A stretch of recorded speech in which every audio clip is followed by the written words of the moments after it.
Industrial ते commercial LPG गाहकां नूं वड्डी राहत ਦਿੱਤੀ ਗਈ ਹੈ। ਸਰਕਾਰ ਨੇ ਜੋ ਸਪਲਾਈਆਂ ਤੇ ਪਹਿਲਾਂ ਸਾਰੀਆਂ ਪਾਬੰਦੀਆਂ ਲੱਗੀਆਂ ਹੋਈਆਂ ਸੀ ਉਸ ਨੂੰ ਹਟਾ ਦਿੱਤਾ ਹੈ। ਹੁਣ ਪਹਿਲਾਂ ਵਾਂਗ ਹੀ ਕਮਰਸ਼ੀਅਲ ਐਲਪੀਜੀ ਮਿਲੇਗੀ। ਸੋ ਯੂਐਸ ਈਰਾਨ ਜੰਗ ਤੋਂ ਪਹਿਲਾਂ ਹੀ ਜੋ ਐਲਪੀਜੀ ਮਿਲਦੀ ਸੀ ਉਸ ਵਾਂਗ ਹੀ ਹੁਣ ਮਿਲੇਗੀ। ਸੋ ਵੱਡੀ ਖੁਸ਼ਖਬਰੀ ਇਸ ਨੂੰ ਕਹਿ ਸਕਦੇ ਹਾਂ ਸੋ ਆਮ ਲੋਕਾਂ ਦੇ ਲਈ। ਸੋ ਯੂਐਸ ਈਰਾਨ ਦੀ ਸਥਿਤੀ ਦੇ ਵਿੱਚ ਸੁਧਾਰ ਤੋਂ ਬਾਅਦ ਸਰਕਾਰ ਦੇ ਵੱਲੋਂ ਇਹ ਫੈਸਲਾ ਲਿਆ ਗਿਆ। ਸੋ ਐਲਪੀਜੀ ਸੰਕਟ ਹੁਣ ਖਤਮ ਹੁੰਦਾ ਨਜ਼ਰ ਆ ਰਿਹਾ ਹੈ। ਹਾਲਾਂਕਿ ਕੁਝ ਸਮੇਂ ਪਹਿਲਾਂ ਵੇਖਣ ਨੂੰ ਮਿਲ ਰਿਹਾ ਸੀ ਕਿ ਕਿਸ ਕਦਰ ਮਿਡਲ ਈਸਟ ਦੇ ਵਿੱਚ ਜੋ ਤਣਾਅਪੂਰਨ ਸਥਿਤੀ ਬਣੀ हुई सी सो उस दे विच हुण जो सुधार नजर आया उस तरह उस तो बाद हुण एलपीजी जो कमर्शियल एलपीजी है वो आम वांग ही पहला वांग ही मिलन लगणगे। सो एलपीजी संकट खत्म हुंदा होया नजर आ रहा है। लोकां दी आर्थिक स्थिति दे विच उन्हां दी जेब ते बोझ हुण घट हुंदा नजर आवेगा। सो हुण गैस दी किल्लत नहीं होवेगी। सो नॉर्मल सिचुएशन हुंदी हुई नजर आ रही है। वार जो खत्म होंदी नजर आई है। मिडल ईस्ट दे विच जो तनावपूर्ण हालात सी वो खत्म होंदे नजर आए जिस तो बाद एलपीजी किल्लत भी खत्म होंदी नजर आ रही है। सो उद्योगां ते कारोबारां नूं इह वड्डी राहत हुण वेखण नूं मिल रही है। गुड न्यूज़ उन्हां दे लई इह सामने आई है। इंडस्ट्रीयल ते कमर्शियल एलपीजी गाहकां नूं वड्डी राहत ਦਿੱਤੀ ਗਈ ਹੈ। ਸਰਕਾਰ ਨੇ ਜੋ ਸਪਲਾਈਆਂ ਤੇ ਪਹਿਲਾਂ ਸਾਰੀਆਂ ਪਾਬੰਦੀਆਂ ਲੱਗੀਆਂ ਹੋਈਆਂ ਸੀ ਉਸ ਨੂੰ ਹਟਾ ਦਿੱਤਾ ਹੈ। ਹੁਣ ਪਹਿਲਾਂ ਵਾਂਗ ਹੀ ਕਮਰਸ਼ੀਅਲ ਐਲਪੀਜੀ ਮਿਲੇਗੀ। ਸੋ ਯੂਐਸ ਈਰਾਨ ਜੰਗ ਤੋਂ ਪਹਿਲਾਂ ਹੀ ਜੋ ਐਲਪੀਜੀ ਮਿਲਦੀ ਸੀ ਉਸ ਵਾਂਗ ਹੀ ਹੁਣ ਮਿਲੇਗੀ।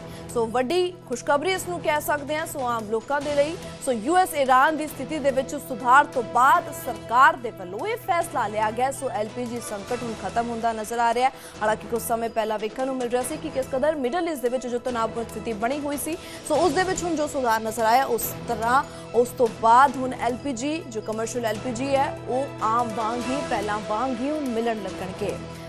सो एलपीजी संकट खत्म हुंदा होया नजर आ रहा है। लोकां दी आर्थिक स्थिति दे विच उन्हां दी जेब ते बोझ हुण घट हुंदा नजर आवेगा। सो हुण गैस दी किल्लत नहीं होवेगी। सो नॉर्मल सिचुएशन हुंदी हुई नजर आ रही है। वार जो खत्म होंदी नजर आई है। मिडल ईस्ट दे विच जो तनावपूर्ण हालात सी वो खत्म होंदे नजर आए जिस तो बाद एलपीजी किल्लत भी खत्म होंदी नजर आ रही है। सो उद्योगां ते कारोबारां नूं इह वड्डी राहत हुण वेखण नूं मिल रही है। गुड न्यूज़ उन्हां दे लई इह सामने आई है। इंडस्ट्रीयल ते कमर्शियल एलपीजी गाहकां नूं वड्डी राहत ਦਿੱਤੀ ਗਈ ਹੈ। ਸਰਕਾਰ ਨੇ ਜੋ ਸਪਲਾਈਆਂ ਤੇ ਪਹਿਲਾਂ ਸਾਰੀਆਂ ਪਾਬੰਦੀਆਂ ਲੱਗੀਆਂ ਹੋਈਆਂ ਸੀ ਉਸ ਨੂੰ ਹਟਾ ਦਿੱਤਾ ਹੈ। ਹੁਣ ਪਹਿਲਾਂ ਵਾਂਗ ਹੀ ਕਮਰਸ਼ੀਅਲ ਐਲਪੀਜੀ ਮਿਲੇਗੀ। ਸੋ ਯੂਐਸ ਈਰਾਨ ਜੰਗ ਤੋਂ ਪਹਿਲਾਂ ਹੀ ਜੋ ਐਲਪੀਜੀ ਮਿਲਦੀ ਸੀ ਉਸ ਵਾਂਗ ਹੀ ਹੁਣ ਮਿਲੇਗੀ। ਸੋ ਵੱਡੀ ਖੁਸ਼ਖਬਰੀ ਇਸ ਨੂੰ ਕਹਿ ਸਕਦੇ ਹਾਂ ਸੋ ਆਮ ਲੋਕਾਂ ਦੇ ਲਈ। ਸੋ ਯੂਐਸ ਈਰਾਨ ਦੀ ਸਥਿਤੀ ਦੇ ਵਿੱਚ ਸੁਧਾਰ ਤੋਂ ਬਾਅਦ ਸਰਕਾਰ ਦੇ ਵੱਲੋਂ ਇਹ ਫੈਸਲਾ ਲਿਆ ਗਿਆ। ਸੋ ਐਲਪੀਜੀ ਸੰਕਟ ਹੁਣ ਖਤਮ ਹੁੰਦਾ ਨਜ਼ਰ ਆ ਰਿਹਾ ਹੈ।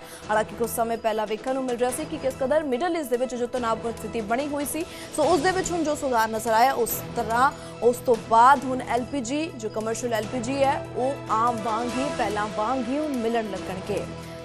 सो एलपीजी संकट खत्म हुंदा होया नजर आ रहा है। लोकां दी आर्थिक स्थिति दे विच उन्हां दी जेब ते बोझ हुण घट हुंदा नजर आवेगा। सो हुण गैस दी किल्लत नहीं होवेगी।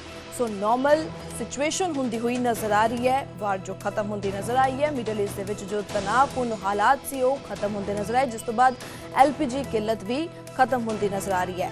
सो उद्योगां ते कारोबारां नूं इह वड्डी राहत हुण वेखण नूं मिल रही है। गुड न्यूज़ उन्हां दे लई इह सामने आई है।